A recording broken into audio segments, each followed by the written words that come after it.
So for the first part of the instructional models presentation 2, I just decided to do it on a doc um, since Google Slides didn't work for me last time. So to answer question number 2, identify the major components of the instructional model. Most importantly, what are the roles of both the teacher and the students within the model? I said the major components of the instructional model, and I chose sports education, authentic sport experiences, are to develop techniques, tactics, appreciate and be able to execute strategic play specific to a particular sport, be able to work effectively within a team environment, and developing knowledge about how the game is officiated and the rules of the game. The roles of the teachers, I said, to make sure they are teaching sports properly to students, the teachers must make sure they are showing the rules of the game. Teachers must make lessons that will incorporate regulations of the games and lesson plans. It's often great to make the students be referees. That's something I got from the chapter of each other during small-sided games so that they learn the rules of the sports. Teachers must make sure everyone can participate in any given activity no matter what their skill level is at. Teachers need to take it step by step when teaching the students a sport because a lot of information at once may be overwhelming to the students. Creating lesson plans that are slowly building on top of one another. Um, so now for students. The students' roles should be that they should recognize how sports should be played through coaching and refereeing to each other, to one another.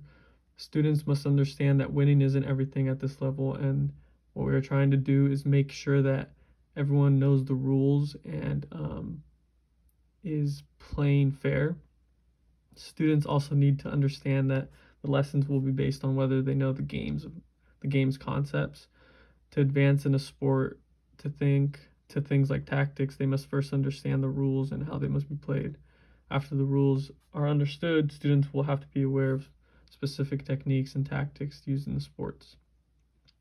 To answer number 3, explain how the model aligns with the California PE standards and what grade levels this instructional model is most appropriate for and why. I started off with the grade level that I believe this model is the most appropriate for, and I chose the middle school grade level. I think it's more of a responsibility when it comes to trying to learn a sport. And I'm not saying younger elementary students aren't capable of learning a sport. I just believe it would be overall a lot easier for everyone in a classroom to comprehend how a sport must be played while also being honest with themselves when it comes to officiating with one another. The model aligns with the California PE standards because it tries to teach the student long-term goals of understanding the sports. It wants to make sure the students can play, and I use this as an example, like men's league in their future, and be able to go into a men's league and be able to understand what they are doing and what like the rules of the game are. For number 4, it says explain the proposed benefits for both the teacher and the students when the model is used.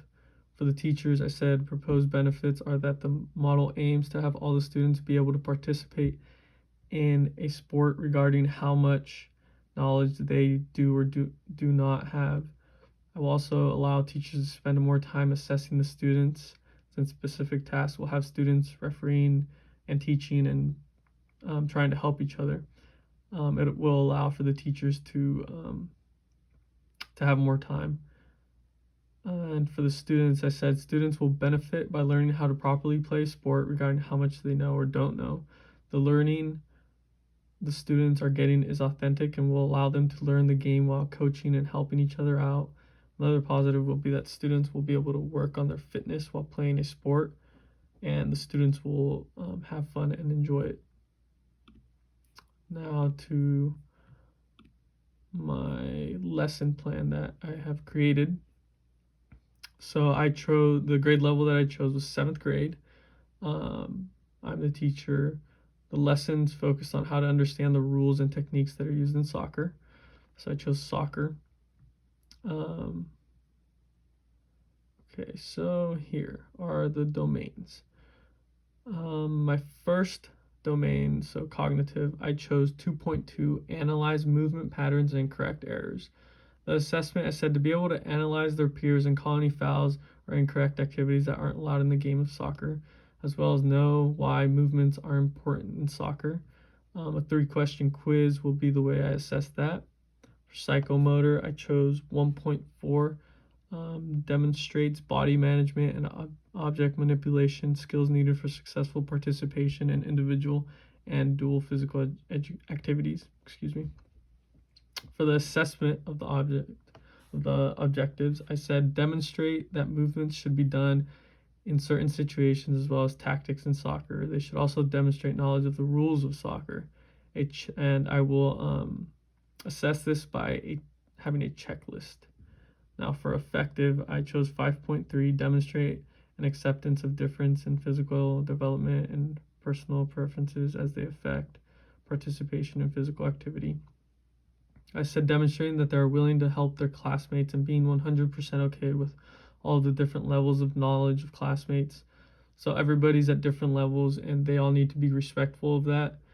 I will also have, for this, to assess this, I will have a student self-assessment, which will let me know how they thought they did and how they feel about how they did. Now to the lesson. The equipment I would need is cones, soccer balls, small goal nets, depending what we have. Sometimes lacrosse goals are fine, or just cones, and flags for corner kicks. So the time, I chose 20 minutes for the first activity because I really want everybody to understand the rules. I think it's super important that everybody can understand the rules of the game before anything. And I really wanted them to all be able to rotate in and out and being referees and calling fouls and calling certain things. So the activity for the first one is 3v3 small-sided games with the student being a referee. The game will have boundaries, it will have corner kicks, all the rules, just a lot smaller because of numbers, and the teacher's role. So my role will be to make sure students are being honest with how the game must be played. The teacher will mostly observe the students are understanding the rules of the game. The teacher will approach the students if they are not following the rules and explain the importance of the rules in soccer. So I would just kind of be walking around, seeing if everything's going right and hopping in the groups and giving suggestions if needed. Now the students' roles would be the referee student will be switching with their classmates every 3 to 4 minutes so that everybody gets a chance to call out fouls and when the ball goes out in order to gain some more knowledge of the game. The students must understand that fair play is a big part in any sport and they must follow the rules of the game. Now for how does this meet the domain goals? I put they must demonstrate how to properly move in situations where they may be in a 2v1 situation. They must also be defending, which will showcase how they can handle their body management.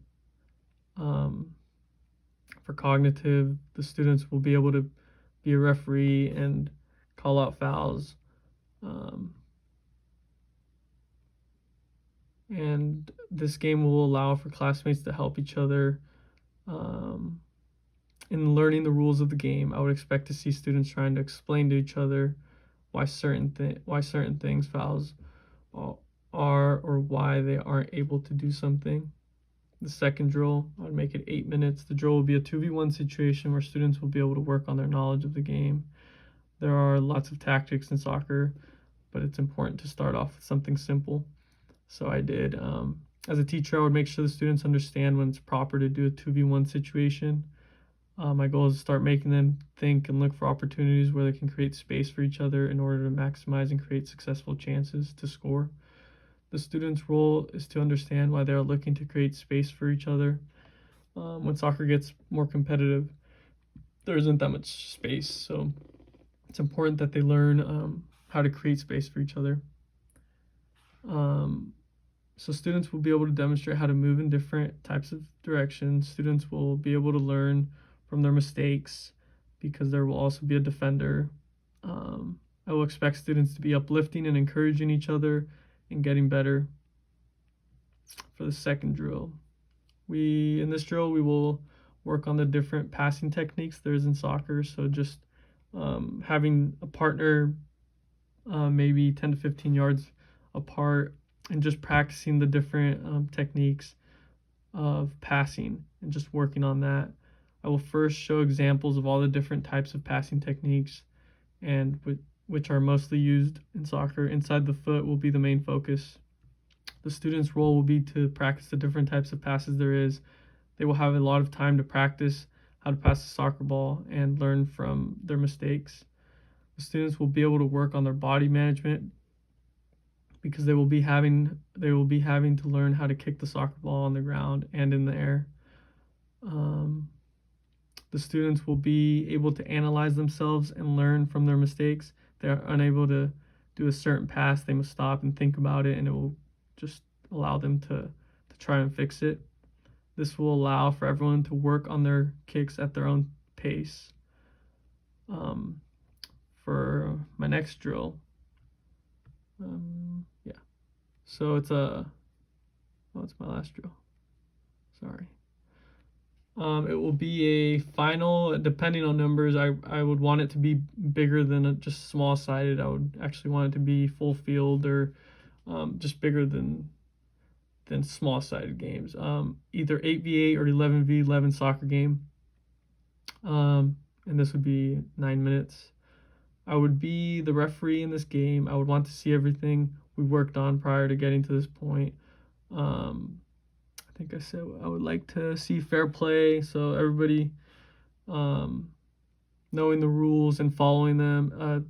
2v1 situations, I want to see movement, everybody practicing that, and trying to pass the ball with the inside of the foot and using the correct technique.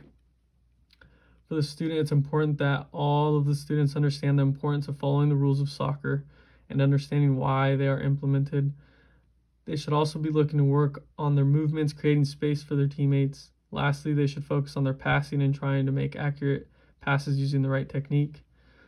The students will be able to showcase their body movements and agility in this game. It will allow for them to get some exercise while having fun.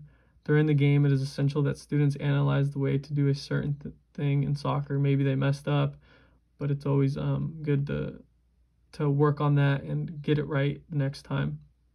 Everyone will have to be respectful regarding what level someone's in. This will allow for the students to work together and to try to achieve something collectively as a group, which is important. The closure, I'd bring everyone in, ask some questions, see if they had any questions, kind of just give a recap.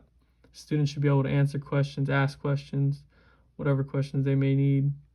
This model allowed me to meet the overall goals of each domain because it gave me the flexibility of working in every aspect of the models. For example, it allowed me to create a game to the beginning of the lesson that would help the students get down the rules of soccer. It has also allowed me to be able to have the students referee themselves, which I think is a great way to learn the rules of sports. Now, the way I would assess in psychomotor, so I would do a checklist, properly strike a soccer ball, properly kick a soccer ball in the air, demonstrate an understanding of the rules of soccer, demonstrate knowledge of movements in certain aspects of the game. For my cognitive, I'd give a little quiz, just draw a little scenario. What should the extra player in a 2v1 situation be looking to do? What should a referee call? When should a referee call a penalty? And the last one would be a self-evaluation.